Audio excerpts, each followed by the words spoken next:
વડગામના ધારાસભ્ય જિગ્નેશ મેવાણી અનેકવાર અનેક મુદ્દાઓને લઈ સતત ચર્ચામાં રહે છે, ત્યારે હવે ફરી એકવાર જિગ્નેશ મેવાણી દ્વારા વધુ એક કૌભાંડનો પર્દાફાશ કરવામાં આવ્યો છે અને મોટા ખુલાસા કરવામાં આવ્યા છે। સમગ્ર બાબતે વિગતે ચર્ચા કરીશું। નમસ્કાર, હું છું ઉજ્જવલ અને આપ જોઈ રહ્યા છો નિર્ભય ન્યૂઝ।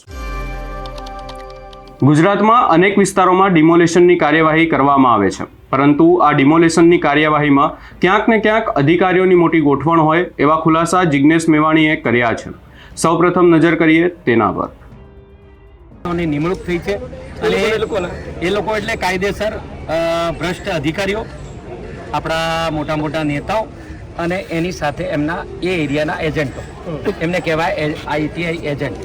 આઈટીઆઈ એજન્ટો આખા એરિયાની અંદર ફરશે, જ્યાં જ્યાં બાંધકામ થતું હોય કોર્પોરેશનની હદમાં ત્યાં આગળ જઈ અને નજર કરી આવે કે ભાઈ અહીંયા ભાઈએ ઈંટ મૂકી છે, બીજા દિવસે જઈને એમને જાણ કરી દે, આઈટીઆઈ થઈ જાય એની ઉપર અને અઠવાડિયા પછી આવીને એ લોકો નોટિસ આપી જાય, સીલ મરાઈ જાય કાયદેસરની સિસ્ટમથી અને પછી પેલો બિચારો થાકીને આ જગ્યાએ તમે આવીને મળી જજો। એટલે મળવા જાય એટલે પછી કે તમારી ઉપર આ ફરિયાદ થઈ છે, અમે શું કરીએ, અમે તો અમારે ચિઠ્ઠીના ચાકર છીએ, બરાબર। ઉપરથી સાહેબનો ચિઠ્ઠી એમણે જ લખાવડાવી કાયદેસર નેતાઓ, આઈટીઆઈ એજન્ટો અને આ મોટા મોટા ભ્રષ્ટ અધિકારીઓ, એમાં બધા કમિશનરથી માંડીને બધા નીચે સુધી ઇન્સ્પેક્ટર સુધીના વ્યક્તિઓ આવી। આ એક રેકેટ બની ગયું છે અમદાવાદની અંદર। આ સિસ્ટમથી દરેક જગ્યાએ આહુતિ આપી, હાજી, આત્મવિલોપન કર્યું, એ નર્મદા બેનનો અને એમના પરિવારનો તોડ અંદાજે કેટલી વખત થયો? 2 વાર તો 101% થયો છે અને એની અંદર લગભગ મારા ખ્યાલથી 2-3 લાખ રૂપિયા અપાયા। 16 લાખ જેવા લઈ ગયા છે, ટોટલ 16 લાખ રૂપિયા જેવા એ લોકો લઈ ગયા છે એક જ પરિવાર જોડે।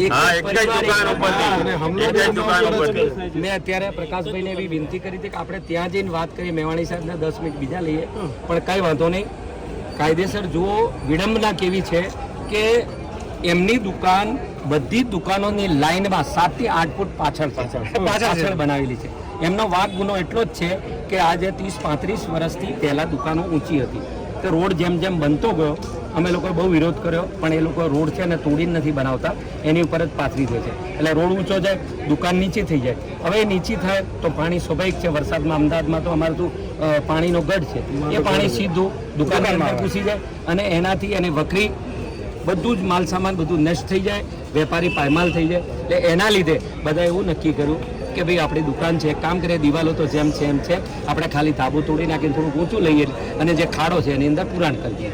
આટલી જ વસ્તુ, એ જ એમનો વાંક ગુનો, એ રિનોવેશન કર્યું પોતાની દુકાનનું, એ રિપેરિંગ સમજેલોને રિનોવેશન ના કહી શકીએ સાહેબ, અને આગળથી એનાથી 4-5 ફૂટ પાછળ લીધી, 5-7 ફૂટ દુકાન એમની પાછળ છે પહેલાથી, કેમ કે આ દુકાન એમના દાદા અને એમના પપ્પાએ બનાવેલી છે, કાયદેસર સૂચિત જયશ્રી સોસાયટી, કાયદેસર સોસાયટી બનેલી છે 250 મકાનની, એની અંદર આ સોસાયટીની અંદર આવેલી છે। એવું નથી બની ત્યારે શું થયું? ઘટના બની ત્યારે 2 વાર તો એ લોકો પૈસા લઈ ગયા, ત્રીજી વાર કોઈ નોટિસ નહીં આપી, કોઈ પોલીસ પ્રોટેક્શન નહીં, કશું જ નહીં, એ લોકો આવી ધમક્યા અને જેવી રીતે ગુંડાગીરી ચાલુ કરી, તોડવાનું ચાલુ કરી દીધું। એમણે એવું કીધું કે તમે તોડી જ નાખવાનો છો, અમને ખબર છે, એક કામ કરો, તમે વ્યાસ સાહેબને મળી લો, વ્યાસ સાહેબને મળી લો, એટલે વહીવટ માટે મળી લો, તો અમે જતા રહીએ મીન્સ શું ભાઈ, થાકી ગયા કે અમારી પાસે પૈસા નથી ભાઈ, અમે તમને એટલી જ રિક્વેસ્ટ કરીએ છીએ, હાથ જોડીએ છીએ। પહેલા રમેશભાઈએ કીધું, બરાબર, કે તમે જે કરવું એ કરો, તોડી નાખો, કઈ વાંધો નહીં, હસબન્ડ એમણે કીધું કઈ વાંધો નહીં, અમને અમારો માલ સામાન છે કાઢી લેવા દો, 2-3 કલાકનો સમય આપો, કેમ કે હું પહેલાથી જ દેવેદાર થઈ ગયો છું, ના માલ સામાન મારો જતો રહેશે, કેમ કે તોડશે એટલે બધું કચરો થઈ જશે, કરિયાણાની દુકાન છે, કશું રહેશે નહીં, બરાબર। તો એ સમય પણ નહીં આપ્યો, એમણે દાદાગીરી ગુંડાગીરી કરીને તોડવાનું ચાલુ રાખ્યું। છેલ્લે મેદાને એ દીકરીને બેનને આવવું પડ્યું અને સામે આવીને એમણે એવું કીધું કે તમે મારી દુકાન તોડી નાખશો, 2 વાર તમે રૂપિયા લઈ ગયા છો, હજી તમે ધરાતા નથી, બરાબર, હું થાકી ગઈ છું, મારું હું જીવન ટૂંકાવી નાખી, હું મરી જઈશ, કે તું કાલે મરતી તો આજે મરી જા, અમને કઈ ફરક પડતો? કોણ બોલ્યું? આટલી જાડી ચામડી ના બે હાર્દિક પટેલ ને આ શું નામ છે એમનું? તેજસ બરાબર, તેજસ મકવાણા। અને વ્યાસ કોણ? વ્યાસ એટલે એમનો મોટો બાપ, ઉપરી અધિકારી, આરોપી બરાબર, એ ત્યાં હાજર નતો, એટલે એ લોકો એવી પરિસ્થિતિ હતી, અમે લોકો બેસી ગયા। વ્યાસી જ મોકલ્યા હતા ને? બિલકુલ, એનો મતલબ એ થયો ને, તમે વ્યાસને મળી લો, વ્યાસને વાત કરી લો, એનો મતલબ છે ઉલ્લેખ સાહેબ આનો અમે ઉલ્લેખ તમે કરાવડાવો. ઉલ્લેખ કરાવડાવીએ જાણવા નથી ને તમે જવાબ લખાવો ત્યારે લખાવજો. અમને સત્ય આપણે લખાવવાનું. એના પછી એ બેન દીકરીએ એવું કીધા પછી એને એમ થઈ ગયું કે હવે મારે જીવવાથી કોઈ મતલબ નથી, કે આ દુકાન મારી જતી રહેવાની, બરાબર છે, અને હું રોડ ઉપર આવી જઈશ. એટલે છેલ્લું પગલું એમને કેરોસીન છાંટી દીધું, બરાબર, અને પોતાના જીવને મતલબ ગુમાવ્યો છે. આ ખરેખર શહાદત વરી છે. છેલ્લે એ જીવન મરણ વચ્ચે ઝોલા ખાતા હતા ત્યારે બી એમની એક જ વાત હતી, છેલ્લો શબ્દ એમનો એ જ હતો, મારી દુકાનને કંઈ ના થવું જોઈએ.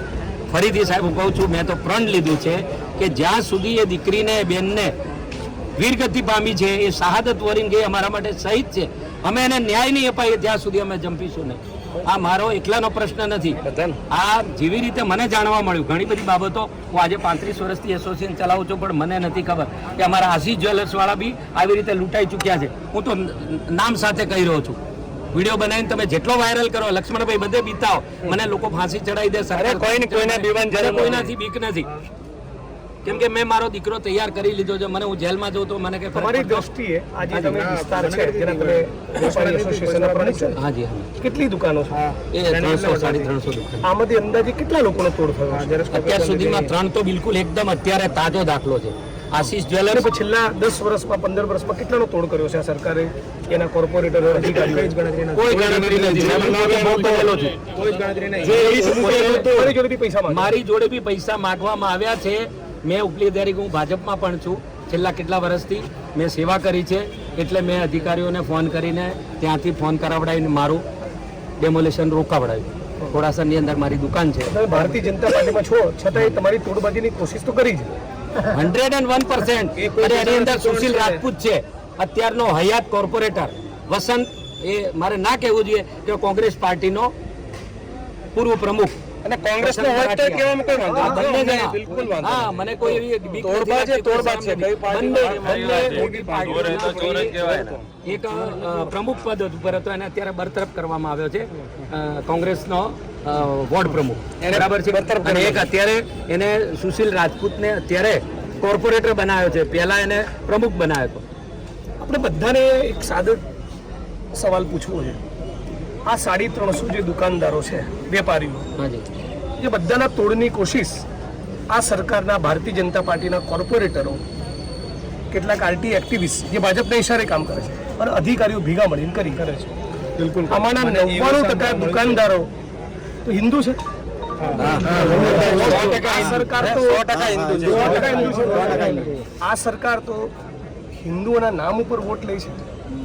જોઈ લીધું ને અસલી ચહેરો. જ્યારે લૂંટવાની વાત આવે છે ત્યારે હિન્દુ મુસ્લિમ કશું જોતા નથી. તો આપણે બી જ્યારે ન્યાય માંગવાની ને લડતની ને હકના અધિકારની વાત આવે તો આપણે પણ હિન્દુ મુસ્લિમો એક થવું જોઈએ કે નહીં? 100%. આ જો કરીશું તો આપણો વિજય થશે, તો ન્યાય મળશે. આ તો બહુ દુઃખદ પ્રસંગ છે. આજે નહીં, આજે તો આપણે બધા શ્રદ્ધાંજલિ જ આપીએ. આવતીકાલે આખા ગુજરાતને આપણે અપીલ કરવી જોઈએ.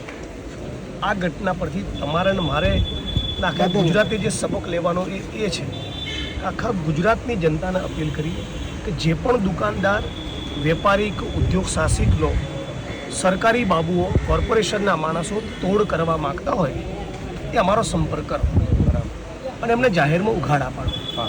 અને એમાંથી કોઈનું જીવન બચે ને તોડબાજી બંધ થાય, એ આ બેનને સાચી શ્રદ્ધા છે. અને બીજી વસ્તુ, સરકારી કર્મચારીઓનું નામ છે, તો ધારો કે આ અધિકારી ખરા દીરા થઈ ગયા, તોડ કરવા આશેથી ગયા, તો જોડે મને લેતા ગયા. હું ચિઠ્ઠીનો ચાકર હોઉં, આમનો હું પીઆઈ હોઉં, તો ડીવાયએસપી કે મારે જવું પડે. તોડનો આશય એમનો હોય, જવાબદાર મારો હોય એ જરૂરી નથી. આ પોલીસ તપાસનો વિષય છે, એટલે પોલીસને સમય આપ્યો એ બરાબર છે, પણ પોલીસ તપાસ કોણ કરવી જોઈએ? તો જેને દારૂ ને જુગારના અડ્ડામાંથી કમાવામાં રસ ના હોય એવા અધિકારીને તપાસ સોંપો.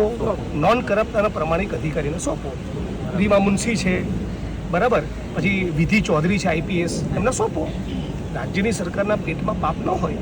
પોલીસ કમિશનર અમદાવાદ, રાજ્યના પોલીસ વડા અને ગૃહ સચિવ ન્યાય આપવા માંગતા હોય તો પીડિત પરિવાર વતી આપણે સૌ સાથે મળીને જે નામ આપીએ છીએ એ નામ આપવામાં સરકારને ક્યાં દુખવું જોઈએ? અને હું જે અધિકારીના નામ આપું છું, રીમાબેન મુનશી અને વિધિબેન ચૌધરી, એને તમે સૌ સમાજના લોકો, બીજા તમારા 5, 10, 15 કોન્સ્ટેબલ, PSI, PI એ જે તમારા સમાજમાં હોય, પરિચયમાં હોય, એમને પૂછી લો કે ભાઈ જિજ્ઞેશભાઈ લોકોનું આ નામ આપવું છે, આ બે અધિકારી કેવા છે, એટલે એમની શાખ વિશે તમને ખબર પડશે.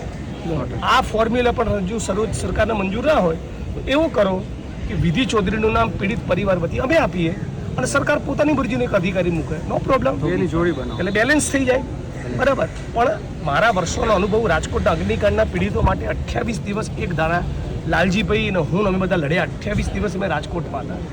એ છતાં પ્રમાણિક અધિકારીઓને તપાસ ના સોંપી પરિણામ એ આવ્યું, નાની માછલીઓની ધરપકડ કરી, મોટા મગરમચ્છો છૂટી ગયા. અને જે તપાસ કરનાર અધિકારીમાંથી એક અધિકારી તો એવો હતો જેણે જુગાર કાંડમાં આ ઘટનાના 10 દાડા પહેલાં જ મોટો તોડ કર્યો હતો. એ તોડ વિશે ઉચ્ચ IPS અધિકારીને મેં જાણ કરી હતી, એ છતાં પણ એમને તપાસ સોંપી. મતલબ કે આક્રોશ અને રોષ હોય એને ઠંડો પાડવા FIR કરી દે અને તમે એકવાર બોડી લઈ લીધી પછી તમે જોઈશું, કરીશું, વિચારણા હેઠળ છે, આ જ બધું કરે. એટલે આપણી તો એક જ માગણી હોવી જોઈએ કે તમને જે અધિકારી યોગ્ય લાગે એ મૂકો. સાથે સાથે અમારી માગણી મુજબ વિધિ ચૌધરીને તમે મૂકી દો. એની શાખ બહુ સારી છે, નોન કરપ્ટ અધિકારી છે, પ્રમાણિક અધિકારીને મૂકવામાં તમને શું વાંધો હોવો જોઈએ, જેથી સચોટ તપાસ કરે અને દૂધનું દૂધ અને પાણીનું પાણી થાય. અને કોર્પોરેશનનો કોઈ સિનિયર મોસ્ટ ઓફિસર પણ આરોપી બનતો હોય તોય જાય. ધારો કે SP ના કહેવાથી કોન્સ્ટેબલ ગયો હોય તો SP આરોપી બને, એમ ડેપ્યુટી મ્યુનિસિપલ કમિશનર ધારો કે આરોપી બનતો હોય તો એના કોણ આ PI BI ની કેપેસિટી નહીં આરોપી બનાવવાની, એના તો સાહેબનો સાહેબ થયો ને, એને એની સમકક્ષનો અધિકારી હોય એ આરોપી બનતો હોય તો બનાવી શકે. આ આપણે માગણી કરવી જોઈએ. સમગ્ર બાબતે આપનો શું અભિપ્રાય છે અમને કમેન્ટ કરી જરૂર જણાવશો. અમારી ચેનલ નિર્ભય ન્યૂઝને લાઇક, શેર, સબસ્ક્રાઇબ કરવાનું ભૂલશો નહીં.